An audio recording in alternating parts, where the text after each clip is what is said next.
Assalamualaikum warahmatullahi wabarakatuh.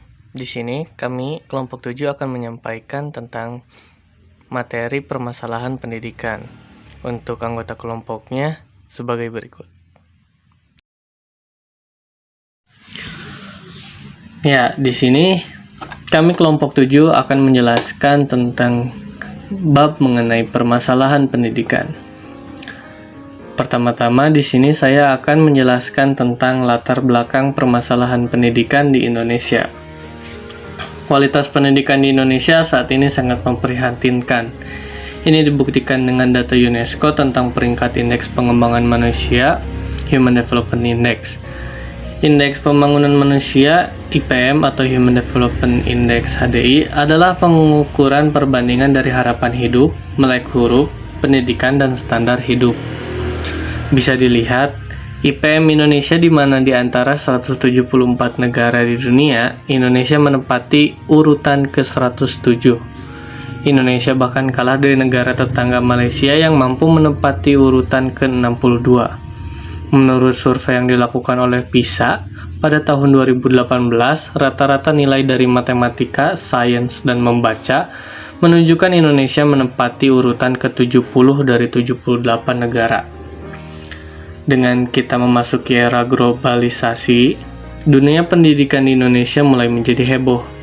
Kehebohan tersebut bukan disebabkan oleh kehebatan mutu pendidikan nasional, melainkan lebih banyak disebabkan karena kesadaran akan bahaya keterbelakangan pendidikan di Indonesia. Dengan adanya ledakan informasi mulai dari televisi hingga sosial media, kita semakin sadar akan adanya keterbelakangan pendidikan di Indonesia.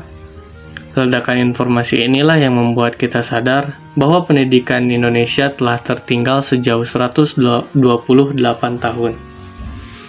Permasalahan-permasalahan mulai dari rendahnya sarana fisik, kualitas guru, kesejahteraan guru, prestasi siswa, pemerataan pendidikan, dan relevansi pendidikan dengan kebutuhan menjadi kendala dalam majunya pendidikan di Indonesia. Penyebab rendahnya kualitas pendidikan di Indonesia. Sebelum kita mengubah kualitas pendidikan, kita harus tahu terlebih dahulu apa saja yang menjadi penyebab rendahnya kualitas pendidikan kita. Berikut beberapa penyebab rendahnya kualitas pendidikan di Indonesia. 1. Kurangnya guru yang berkualitas. Pada tahun 2006, penelitian yang dilakukan oleh Bank Dunia menunjukkan sekitar 54% guru Indonesia tidak memenuhi syarat. Setelah 9 tahun, hasil evaluasi tidak lebih baik. Dari lebih dari 2 juta guru bersertifikat, hanya 192 yang mencapai nilai 90 dalam tes pedagogis. Dan sebagian besar mendapat nilai di bawah 56 pada tahun 2015. Ini jelas merupakan angka yang kontroversial, karena guru memainkan peran paling signifikan dalam hasil belajar siswa. Kurikulum, media, metode, fasilitas, sistem, dan pemerintah tampaknya tidak diperlukan jika guru tidak dapat mengelola siswa dan menguasai mata pelajaran secara pedagogis. Faktanya, persebaran guru terampil di Indonesia tidak merata yang menumpuk di perkotaan. 2. Metode konvensional atau pembelajaran hafalan. Faktor ini jelas menjadi kendala utama bagi siswa. Kurikulum cenderung menghafal fakta, teori, dan informasi daripada memecahkan masalah. Isinya sangat banyak, menyebabkan stres, frustasi, dan kurangnya pemahaman.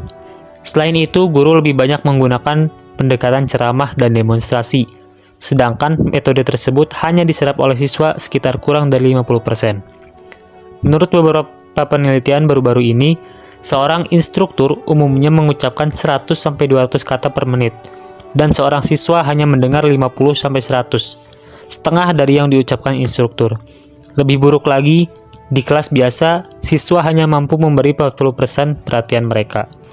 3. Rendahnya motivasi siswa. Rendahnya motivasi siswa di Indonesia sangat rendah.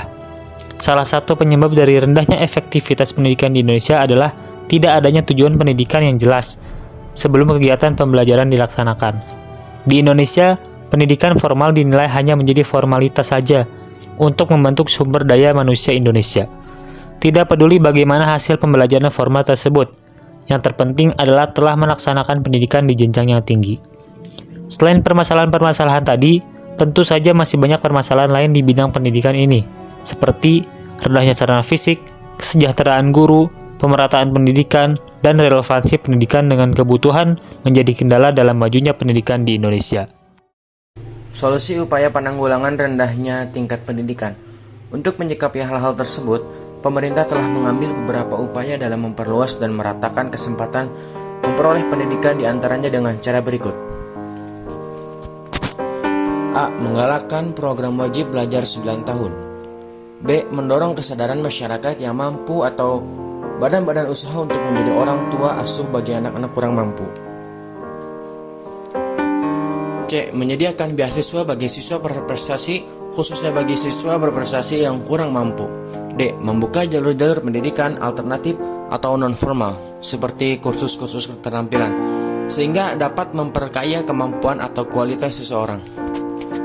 E. Meningkatkan kualitas dan kuantitas sarana dan prasarana belajar mengajar hingga ke pelosok daerah.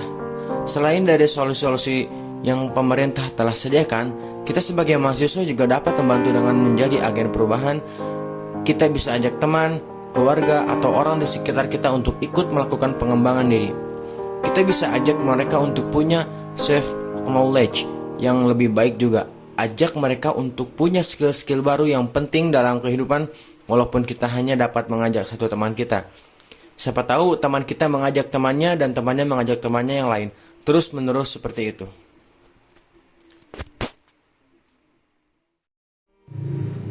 Kesimpulan, kualitas pendidikan di Indonesia sangat rendah, dan kita bisa melihatnya dari peringkat HDI Indonesia yang rendah, data tentang rata-rata nilai matematika, sains dan membaca kita yang kurang, dan tentu saja mengenai info bahwa pendidikan kita tertinggal 128 tahun.